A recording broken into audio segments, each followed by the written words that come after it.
webale kubanga okyali ku Red Zone TV chokola kya mutawana nnyo yonna gyowangalira gyosinzira okubanga gyolabira olutambi luno gyosinzira okubanga gyowulirira audio eno updates zetukuwa yonna gye zikusanga nnyongera okusooka obabuuzaako mwasiibye mutya mwasuze mutya okusinzira ku nsi n'essaawa gy'oli gyosinzira okubanga gyotulabira nga gyogobererera Red Zone TV ate n'okubanga osubscribe nga nnyongera okujjukiza kirira wansi awo olaba ekigambo subscribe kikwateko osubscribinge ku channel yaffe ne ya Red Zone TV okwate ku kade aka notification obeere nga tomisinga nsonga yonna nga bwentera okugamba obeere ng'omu ku abo abanaasookanga okumanya singa Red Zone TV enaabanga etaddeyo ensonga yonna ate obeere ng'omu ku abo abanaasookanga okumanya kakati ekifaananyi kyolaba ekyo ku screen yo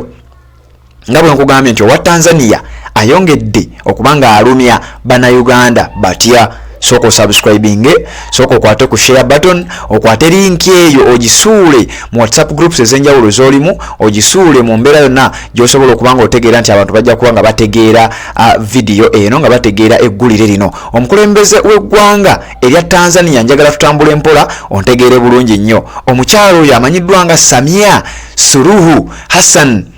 naye omukulembeze w'eggwanga lya Tanzania aliko olunaku olwaleero eyazaalibwa ng'ennaku z'omwezi 27 omwezi gwa January omwaka gwa 1960 nga bwe twogerera alina emyaka 63 omukyalo oyo yazaalibwa ku kyalo bakiyita Makunduchi mu ggwanga erya Tanzania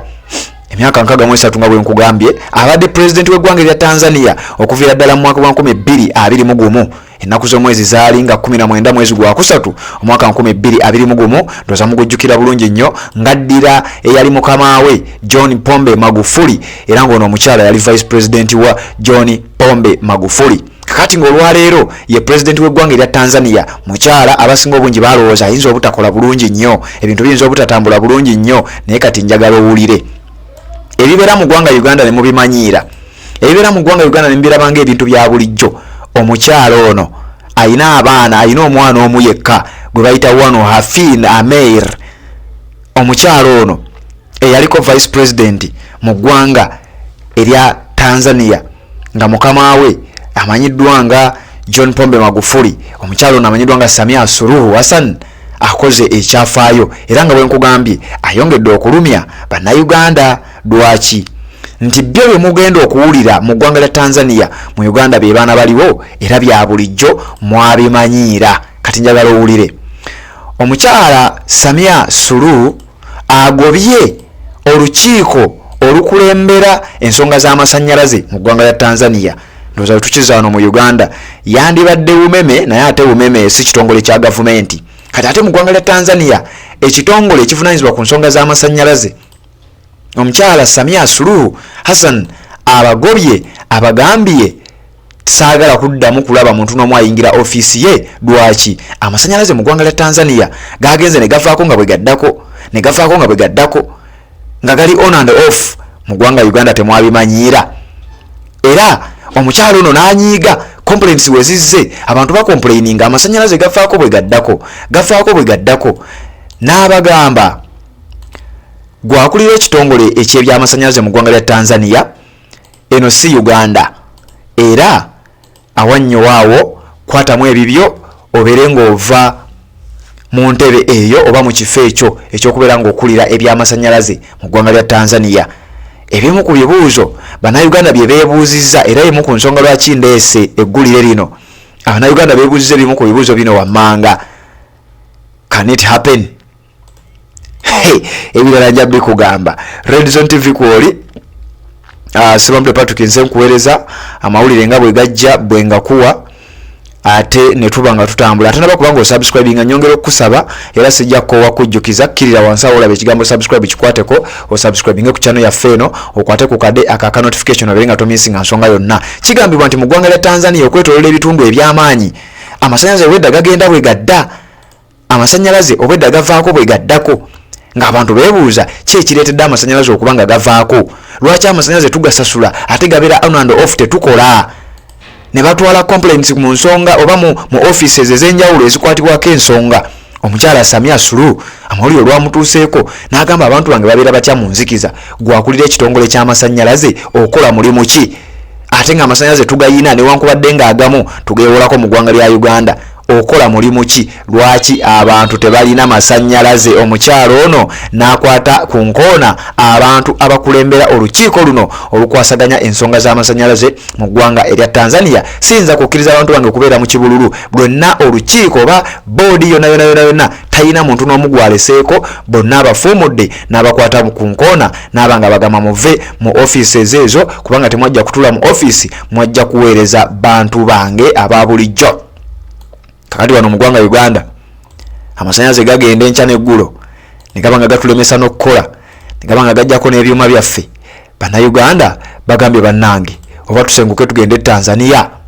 bannange oba umeme tujirope wa president we Tanzania osanga yanaakola omukyala Samia Suluhu Hassan gwe yaboyo ku screen yo omukyala gwe babuusabuusa ayinza obutakola bulungi nyengeri gyali mukazi ayinza obutakola bulungi nyengeri jaddidde John Pombe Magufuli mu bigere naye njagala okutegeeza nti atandise okuluma era we twogerera olunaku lwa leero bwatyo bwatandise abagobye n'abakwata ku nkoona muve mu offices ezo. Kakati ndowooza updates ezo tezikoze bubi naye nga nkugambye nti owe Tanzania ayongedde okulumya abe Uganda we bali kubanga okyatambula naffe atambula naffe ebbanga lyonna nkwebaza kyokola kya mutawaana nnyo we bali kubanga obeera naffe ate naba kubanga osubscribinga sijja kkowa kujjukiza kkirira wansi awo olabe ekigambo subscribe kikwateko osubscribinge ku channel yaffe eno okwate kade akaka notification obeere nga tomissinga nsonga yonna obeere ng'omu ku abo abanasookanga okumanya singa Red Zone TV enaabanga yina ensonga yonna gyetaddeyo updates ezo nzamuzitegedde omukyala amanyiddwa nga Samia Suluhu akutte ku nkoona olukiiko lwonna olukulembera ensonga z'amasanyalaze olukwasaganya ensonga z'amasanyalaze mu ggwanga lya Tanzania abakutte ku nkoona n'agamba saagala kuddamu balabako saagala balabirako ddala kubanga abantu basiibye mu kibululu amasanyalaze galabde gali on and off kati mukwateemu obwammwe mubeere nga mugenda gye muyinza okusaavingira ebintu ebifaananako bwe bityo oba mugenda mu Uganda mugende mu Uganda eyo nonsense ayinza kubeera mu ggwanga lya Uganda so si wano mu Tanzania. Kakati nga mmaliriza nzikiriza nkutegeeze ku baganda baffe aba Haruna and Sons Interiors abakolera entebe ez'omulembe furniture yenna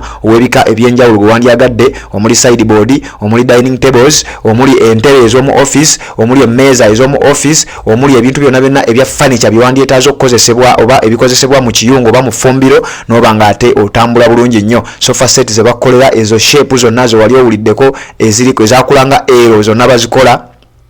eziri executive zonna bazikola ate ku bbeeyi ensaamusaamu. Enamba y'essimu gy'ojja okubako ng'otuuse e Kawempe basangibwa Kawempe ku kkubo erigenda ettula okumpi ne yali Avis Company era obanga ovudde awo bw'otuuka awo kilomita kiri kitundu kya kilomita okutuuka ku office eyo oba workshop ey'aba Haruna and Sons Interiors. Bw'otuukawo nga bikubuzaabuzizza ng'ojjayo essimu yo ng'onyiga 0753 16685 0753 166850 ng'okuba ba Haruna and Sons ojja kuba obatuuseeko bulungi nnyo.